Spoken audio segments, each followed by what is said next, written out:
Muito boa noite. Vamos abrir a Bíblia em João capítulo 15. Eu sempre fico pensando que tem uma luz a mais aqui para acender, né? João capítulo 15. João capítulo 15. Diz assim, a minha versão um pouquinho diferente da sua: estai em mim e eu em vós. E como não pode o ramo de si mesmo produzir fruto, se não estiver na videira, assim também vós, se não estiverdes em mim.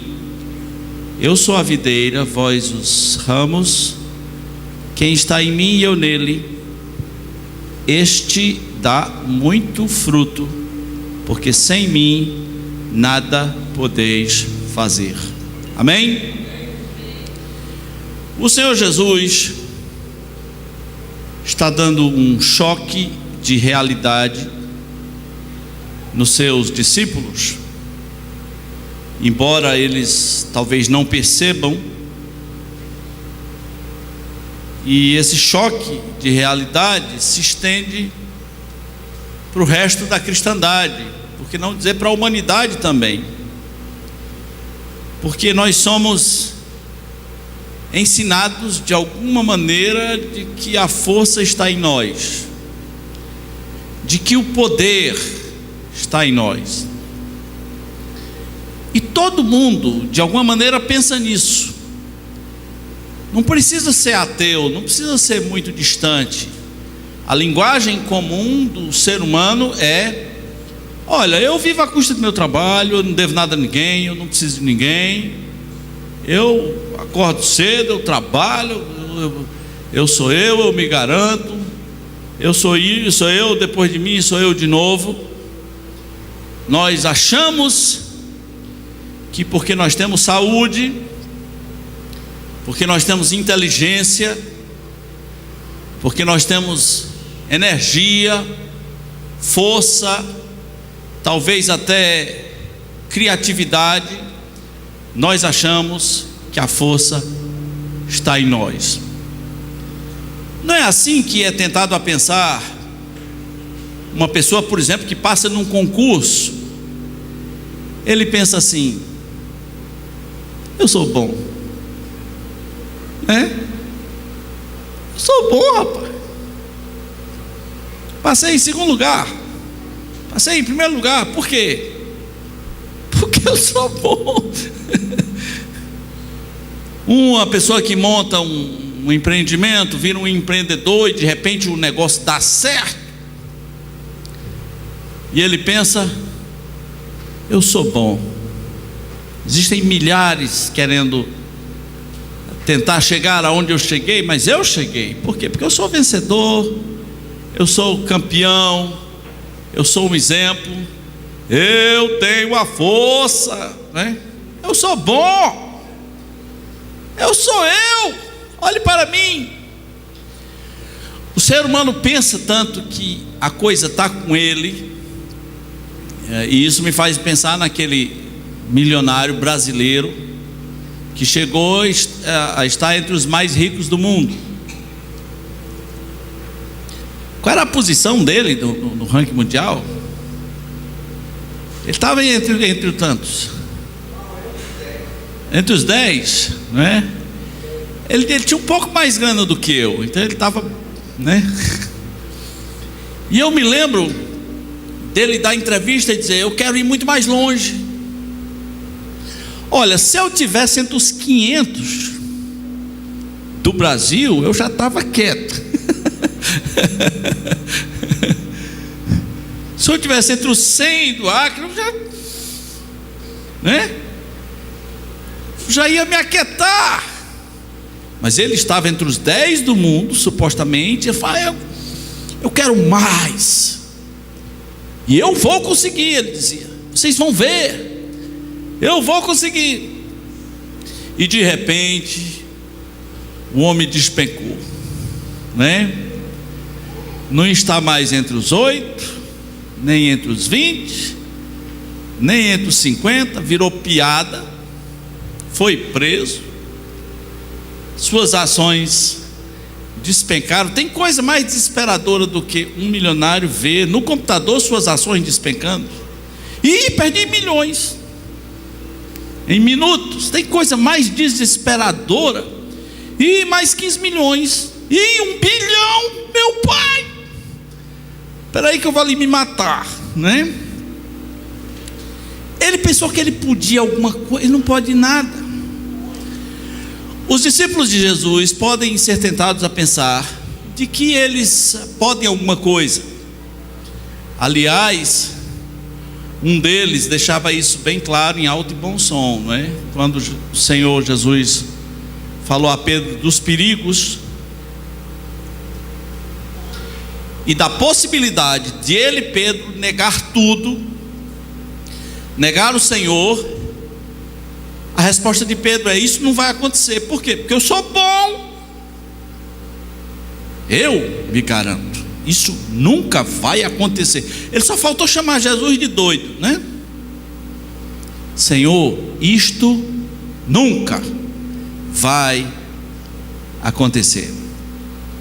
Eu nunca esqueço, fui aconselhar um jovem recém-casado que ia viajar, e ele ia para uma capital distante, grande, rapaz novo, viajando sozinho.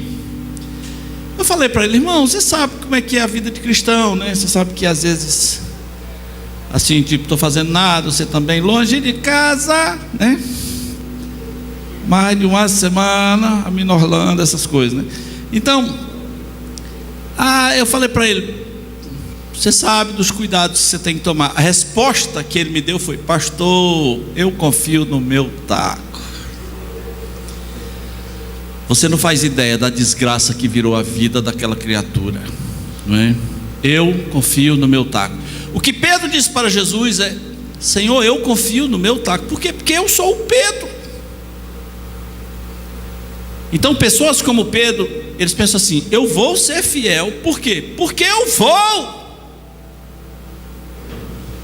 Porque eu sou bom, eu sou crentão, eu sou irmãozão, sou fielzão. E quando eu chegar no céu, Deus vai dizer: entra, fielzão, porque tu é fielzão, tu é irmãozão, crentão, fielzão. Pedro chegou a dizer assim: ainda que todos, isso é arrogância, né? Está vendo esse pessoal aí, ó? E ele não, obviamente, não se referia só aos 12, porque a tropa que andava com Jesus era bem maior.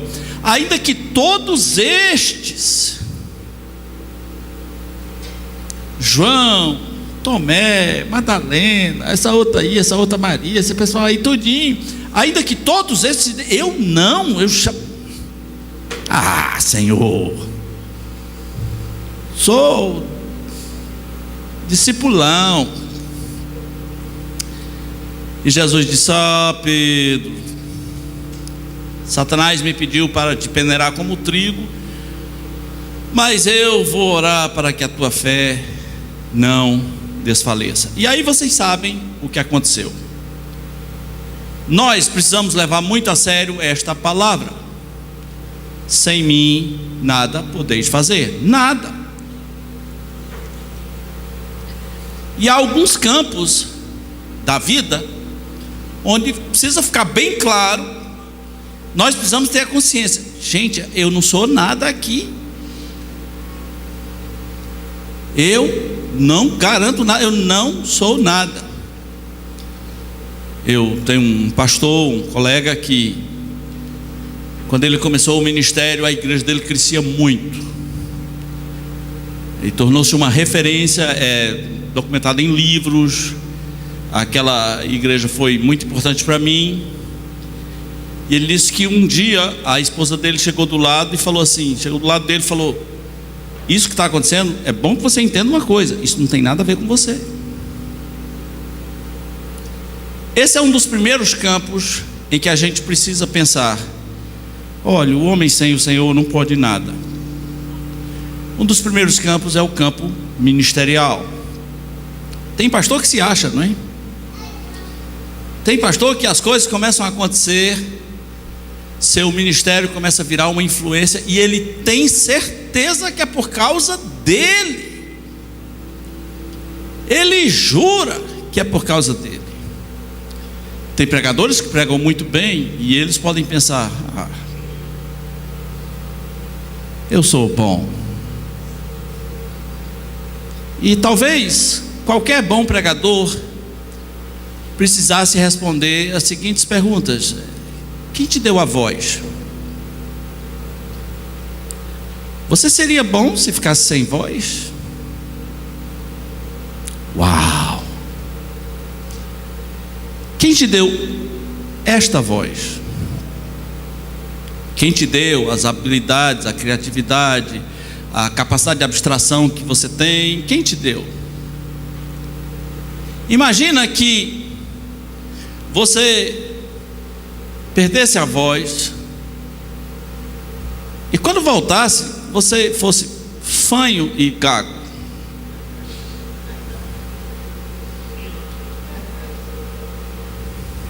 Irmão,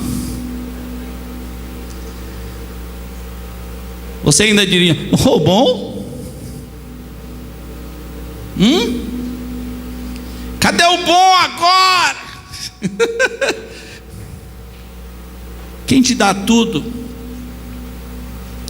quem te dá a vida, quem te dá a saúde. Então todo pregador, todo missionário vai ser tentado a pensar assim: eu sou bom, eu sou diferente.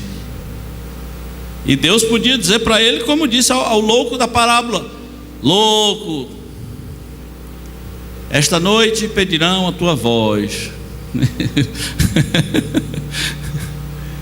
E o que tens preparado? Para quem será? Essa noite pedirão a tua alma. Você não é bom, não é não. Uma outra área em que nós, olha, veja só, como não depende de nós. Pensando em termos de sucesso humano, de capacidades humanas, o apóstolo Paulo era bom, sim ou não? Uau! Um currículo invejável, estudou aos pés do mestre Gamaliel, é mesmo que estudar na Sorbonne, em Harvard. Ele era hebreu de hebreus, zeloso, conhecedor das escrituras. O pessoal gosta de quem tem testemunho mirabolante. Paulo tinha um testemunho mirabolante. Um cara que encontra Jesus na estrada para se converter, mirabolantíssimo. Podia pensar assim: o meu testemunho é o mais chocante. Um passado barra pesada, sim ou não? Matador de crente.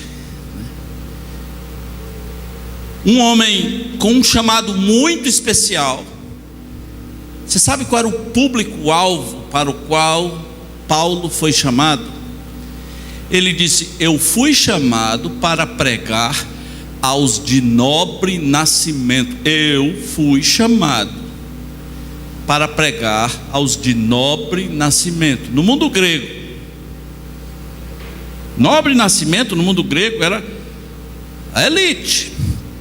Fui chamado para pregar para o pessoal que pensa, para filósofos, gente que pensa e tem dinheiro, pronto, e tem influência. E de vez em quando nós vemos essa ação dele, como ele tem influência, consegue pregar para governadores, não é? Ele era bom, podemos dizer, se a gente olha na questão de habilidades. Entretanto, em uma de suas viagens, ele disse, é dito no livro de Atos: chegamos a um determinado lugar, tentamos entrar ali, mas o Espírito de Jesus não permitiu. Cadê o bom agora? Paulo é bom, ele fala várias línguas, ele prega em grego. A mensagem de Paulo chegou no lugares mais longe e mais importantes, Grécia e Roma. Ele pregou para duas das principais correntes filosóficas no meio da praça. Se sou eu pregando para filósofos em Atenas, discutindo com eles, eu sou meio doido, eu diria: eu estou aqui chamando vocês para o pau. Ele era bom. Mas foi pregar numa cidade e o Espírito de Jesus não permitiu. Cadê o bom agora? Tu é bom de quê? Cadê o bom? Vai pregar como? O Espírito de Jesus não permitiu, não deixou entrar na cidade. Chega no outro lugar, a mesma coisa. Não se converte ninguém, há empecilhos, ninguém pode ouvir a palavra. Cadê o bom? De vez em quando os bons precisam entender: sem mim nada podeis fazer. Quem manda aqui sou eu. Não é você que é o bom. Eu sou o bom. Não depende de quanta inteligência você tem, de quanto dinheiro foi investido no seu ministério, de quantos canais de TV você tem. O bom não é você. O Espírito de Jesus não permitiu, e se não permitiu, pronto.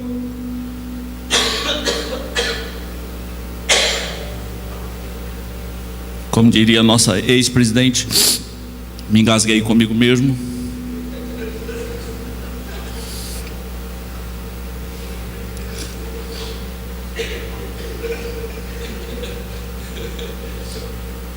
Ela falou isso, não foi eu que inventei. Ela era boa com as frases, né?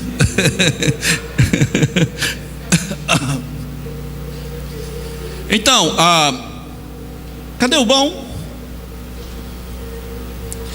De repente ele chega em outra cidade e a porta se abre e creram todos que foram destinados para a salvação, porque quem manda na obra é Deus. Ele tem consciência disso. Na igreja de Corinto, o pessoal dizia: obrigado, Rebeca. O pessoal dizia assim: eu só gosto de Paulo. Eu só gosto de Apolo. O outro falava: não, eu gosto de Pedro. Quem vai pregar hoje é Apolo? Eu gosto de Apolo. Apolo que é legal. E Paulo disse: quem é Paulo? Quem é Apolo? Servos de Cristo. Eu plantei, Apolo regou, mas o crescimento veio de Deus. Então todo mundo que estiver em algum tipo de ministério tem que entender isso. Eu não sou bom, eu dependo, sem mim nada podeis fazer, eu dependo da graça de Deus. Uma outra área, nossa própria vida cristã. Quando a gente está bem, rola um orgulho, e nós achamos que somos incaíveis, indesviáveis. Rimos de quem cai, achamos apelidos para quem cai. Por quê? Porque nós nos achamos inatingíveis. Criticamos quem peca, quem passa por situações de frieza e declínio na vida espiritual. Por quê? Porque nós somos bons, não é? A gente vem para a igreja toda semana, porque a gente é crentão, a gente pensa assim, e pensamos que é por causa disso que nós estamos seguros e estáveis e nada nos atingirá. Quanta gente já pensou assim? Quanta gente, aí veio a vida e pum, levou uma pancada da vida, assim do nada. Foi pior do que perder milhões em ações, né? Foi desesperador. E pessoas que passam por isso, se não aprenderem isso, que não depende deles, mas da graça de Deus. Pela graça de Deus eu sou o que sou. Tem um versículo na Bíblia que diz assim: aquele que pensa que está em pé, olhe para que não caia. A maneira como é lido esse versículo é engraçado. As pessoas dizem assim: A Bíblia diz: aquele que está em pé, olhe para que não caia. E eu gosto de dizer, a Bíblia não diz isso não. A Bíblia não diz: aquele que está em pé, olhe para que não caia. A Bíblia diz: aquele que pensa que está em pé, olhe para que não caia. Porque você só pensa, você não aguenta um sopro. Imagina aquilo que Jesus disse para Pedro: olha, Satanás me pediu para te peneirar como o trigo. No seu caso, Satanás assim botando pesado para lhe peneirar feito um trigo, o que é que lhe derrubaria? Você fica pensando: não sei. Eu te digo o que derrubaria você: qualquer coisa. Não é uma área específica, é qualquer coisa. É uma área chamada natureza pecaminosa. Porque você se acha muito bom, mas eu quero dizer para você que dentro de você existe potencial para matar, roubar e destruir e adulterar, e virar trans ou sei lá o que. Dentro de você existe natureza pecaminosa para muito mais do que isso. Para muito mais. Mas você é bom. Não, eu sou inatingível. Não é? Então, quando você vê um trans na esquina rodando bolsinha, eu vou pegar pesado, você olha para ele e fala assim: aquele ali sou eu, sem a graça de Deus. Peguei pesado? Aquele ali, quando você, tudo bem, quando você vê um matador de facção que mata o sujeito e come o coração dele feito churrasco, você fala: aquilo ali sou eu, sem a graça de Deus. Sou eu. Você não é bom, se não é a graça de Deus, você nem teria nascido no contexto, na família, talvez na igreja que nasceu, talvez seu mundo fosse outro completamente diferente. Então, na nossa vida cristã, nós pensamos que somos nós que damos conta. Uma terceira área, irmãos, é a área familiar. Família às vezes é difícil, né? Família é um projeto para ser edificado a longo prazo. É uma das primeiras coisas que a gente precisa aprender sobre família. Família é um projeto a longo prazo. Mas nós queremos as coisas a curto prazo. Nós queremos que as coisas se resolvam. E a religião hoje é imediatista, né? O pentecostalismo ensina como é que se resolve as coisas. Ele diz para você dizer as palavras mágicas. Então, se tem um casal em crise, o casal está em crise há 5 anos. Aí o pastor diz assim: não, irmão, vou lhe ensinar aqui, fale comigo. Eu não aceito, eu declaro e eu determino toda a vitória sobre a minha vida agora, em nome de Jesus. Pronto, amém. Pode me pagar 50, né? É assim que as pessoas pensam que se resolve as coisas. Aí o cara volta para casa e pensou que a coisa era assim, não é assim. O cara volta para casa se achando super poderoso. Hoje o Satanás vai pagar pedágio para mim lá na minha quebrada. Por quê? Porque eu aprendi agora como se resolvem as coisas. E quando você volta para o dia a dia, aí você vai ver que precisa de graça. A primeira raiva que o menino fizer, você quer partir o menino em 2, né? Porque nós precisamos de graça. Algumas pessoas, por exemplo, no processo de criação de filhos, elas acham que botar um nome bíblico vai fazer dele um santo. Eu já conheci cada menino com nome de profeta. O presídio está cheio de Isaías, Eliseu, Jacó, Ezequiel, tem um bocado lá no presídio. Você acha que é só com as famílias modernas? Os filhos de Davi tinham nomes lindos. Absalão tem a ver com paz. Nome bonito, bonito o homem, bonito o nome, pronto, é uma maravilha. Absalom. Ah, que desgraça, Absalão. Se fosse no catolicismo, você fala, não, eu dediquei ele a São Sebastião. Meu filho vai ter nome de santo.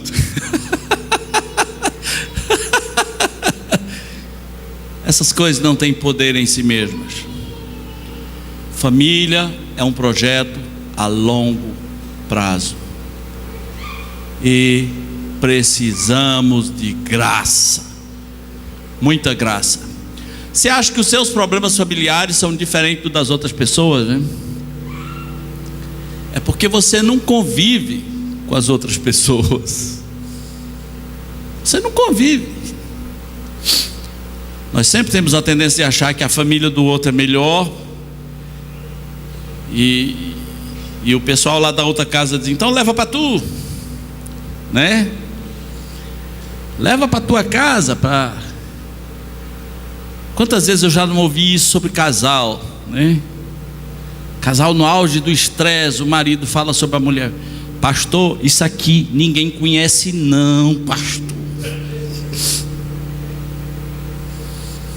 O pessoal vê ela assim, Quem fala isso? Todo mundo. O pessoal vê ela assim, mansinha, com essa carinha sorridente. Na igreja é uma beleza. O marido diz, ele conhece. Ele sabe o que está dizendo. E você vai ter muito tempo com a sua família. Então, imediatismos são uma desgraça. Não se resolve coisas com imediatismo, nem com palavras mágicas, nem dizendo eu não aceito, eu me revolto, eu declaro isso, isso e aquilo. Tem coisa que só resolve com perdão, com choro, com arrependimento, com confissão, com compreensão, com tentar se colocar no lugar do outro. Algumas famílias cristãs, não vou nem falar do mundo, alguns casais cristãos, no mínimo um deles vai passar toda a vida sem jamais ouvir me desculpe ou me perdoe. Vai passar a vida toda, não vai rolar. Pelo menos um deles, um dos cônjuges, vai passar a vida inteira sem ouvir me perdoe, me perdoe. Quando você pensa na família como um projeto imediatista, você está em apuros, porque a família é um projeto que te leva a depender de Deus, a buscar a orientação de Deus. Quando o anjo do Senhor apareceu a Manoá, pai de Sansão, e a sua mãe, foi legal. Quem gostaria de ver um anjo? Muita gente tem piração por ver um anjo. Já pensou um anjo? Um anjo. O anjo do Senhor aparece. Uau, o anjo, fica aí, anjo. Vai, agora não. Eles disseram isso. Vou fazer um negócio de um cabrito, um sacrifício, qualquer coisa. Mas houve uma coisa, na segunda vez que o anjo apareceu, que o Manoá se lembrou de pedir ao anjo. E essa coisa é muito importante. O Manoá falou assim: me dá aí umas dicas sobre o modo de criar o menino. O anjo profetizou: vai ter esse menino, vai chamar Sansão, vai ser nazireu de Deus. Nazireu é pior do que filho de boto, né? Tem um negócio do filho de boto aí que você sabe essa história do filho do boto? É engraçado como surgiu. Filho do boto porque uma menina fez sexo antes do casamento e apareceu grávida, e o pai perguntou: o que foi isso? Ela disse: pai, o senhor não vai acreditar, foi o boto, né?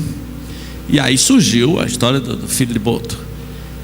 Essa era a menina mais esperta que tinha, e o velho mais burro que eu já vi falar, que é o primeiro que acreditou nessa história de boto. E aí toda a comunidade passou a tratar o menino como especial, né? Se alguém queria bater no menino, ei, ele é filho de boto, não pode. Tem uns meninos que parece que é filho de boto aqui na igreja, né? Então, agora imagine você ser pai de Sansão. Não é filho de boto, é um nazireu do Senhor, consagrado, e um nazireu cego. E se eu fosse Manoá, eu ia me questionar muito. Mas meu Deus do céu, o anjo do Senhor veio dizer que esse menino era especial. E olha que menino cego. Você acha que seu filho é cego? Você acha que ele é trapalhão, irresponsável? Quer ser pai de Sansão?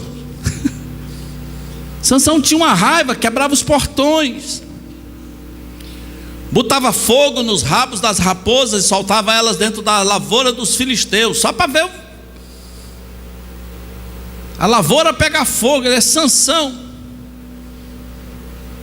E Manoá deve ter pedido muita graça ao Senhor. Ele deve ter dito assim: mas Senhor, naquele dia o anjo esteve aqui, eu pedi, me diga aí o modo de criar um menino desse, como é que cria? Pois é, algumas famílias vai ter o seu Sansão. Tem regra para criar o Sansão? Não tem. Tem fórmula especial para criar o Sansão? Não tem. Qual é a fórmula? Graça. Às vezes graça para suportar o doido, porque Sansão era meio doido da cabeça, né? Mulherengo, arrogante. Às vezes graça, somente graça. Existem épocas que o seu filho fica meio Sansão. Às vezes não é a vida toda, né? Mas tem época assim que você para esse menino, né? No Nordeste as mães dizem assim: pastor, esse menino está espritado. Espritado quer dizer, está com demônio. Esse menino é espritado, pastor. Espritado é a pior palavra que você pode. Você está com espírito. Está espritado, né? Imagina a situação de Manoá. Me dá graça, porque eu quero saber o modo de criar o menino. Às vezes não tem respostas mágicas, só a graça de Deus. Para encerrar, meus irmãos, uma quarta área em que nós precisamos levar isso muito a sério: sem mim nada podeis fazer, é a área dos negócios e dos empreendimentos e das profissões. Tiago diz: vocês que dizem amanhã eu vou fazer isso, mais isso, eu vou investir tanto e tanto e mais tanto, e também eu vou fazer mais aquilo e mais aquilo, e vai virar não sei o que vai virar uma fazenda. Tiago puxa seu freio de mão e ele diz: olha, você pode até fazer planos, porque o coração do homem pode fazer planos, mas a resposta vem do Senhor. Tiago diz: vocês deviam dizer, aí ele cita uma frasinha, porque a gente repetia antes de tudo isso: deverias dizer o quê? Se o Senhor permitir, se o Senhor quiser. Simples, é uma coisa. O Senhor quiser. E quando a gente fala o se o Senhor quiser de coração, é para a gente lembrar que só vai se o Senhor quiser, né? Você nem sabe se está vivo amanhã. Lembra do homem lá, estava entre os 8. Eu vou chegar entre o primeiro, vou ser o primeiro. Vocês vão ver, eu estou podendo, eu sou bom, eu vou fazer isso e mais isso. E Tiago diz: rapaz, você não sabe o que é a sua vida. Nós temos esse hábito de dizer: se o Senhor quiser. Ou a nossa vida já está traçada? Não, eu vou fazer isso, mais isso. Aí eu vou passar no concurso, aí eu vou casar, eu vou trabalhar, eu vou ter filho, eu vou conhecer a Alemanha, aí eu vou fazer isso, vou comprar minha casa no Nordeste, vou me aposentar, vou morar em Natal. Com 50 e tantos anos de idade, pronto, está tudo resolvido. Até que veio a reforma da Previdência e falou: oi! Tem que rever isso aí, tá ok? Não é assim não. Nós não somos os donos da vida.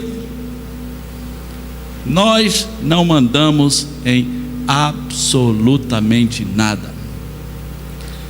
Irmãos, eu vivi alguns planos financeiros do Brasil. Eu tenho 53 já, né? Era 52, agora é 53. Completei esses dias. Eu me lembro do dia do Plano Real. O Plano Real foi assim: o presidente que entrou falou: confisquei a poupança de vocês todos. Tem uma moeda nova, chama real, e o dinheiro que vocês tinham vai ficar comigo, a gente vai usar aí para o bem do Brasil. Acabo de confiscar tudo. Quem tinha dinheiro na poupança, confisquei tudo. Mas como eu sou bom, vou ter misericórdia de você tem direito de sacar R$50. Lembra disso, Dionísio? Você pode sacar 50 lá. Gente com milhões, gente com dívidas. Já imaginou os projetos e planos que as pessoas tinham? Até hoje o pessoal tem medo, né? Quando vai um presidente novo, eles rapam a poupança. No outro dia, todo mundo sem nada. Por quê? Porque você não manda em nada, você não garante nada, você não sabe de nada. Em todas as situações, sem mim nada podeis fazer. Eu dei 4 situações. Eu falei do ministério, preciso graça de Deus. Eu falei da sua própria vida cristã. Eu falei da sua família. E eu falei dos seus negócios. Em tudo, a palavra é a mesma: sem mim nada podeis fazer. Dependemos totalmente da graça de Deus. Que o Senhor nos ajude a entender o quão fracos somos e o quão dependente da graça de Deus somos. Amém? Nosso Deus, muito obrigado, porque o Senhor nos ajuda a ver pela Tua palavra que a nossa vida está nas Tuas mãos. Embora muitas vezes nós pensamos que é nós que estamos no controle, te pedimos que nos alinhe, que nos converta a esse pensamento de que sem o Senhor não podemos fazer nada. Pedimos em nome de Jesus. Amém.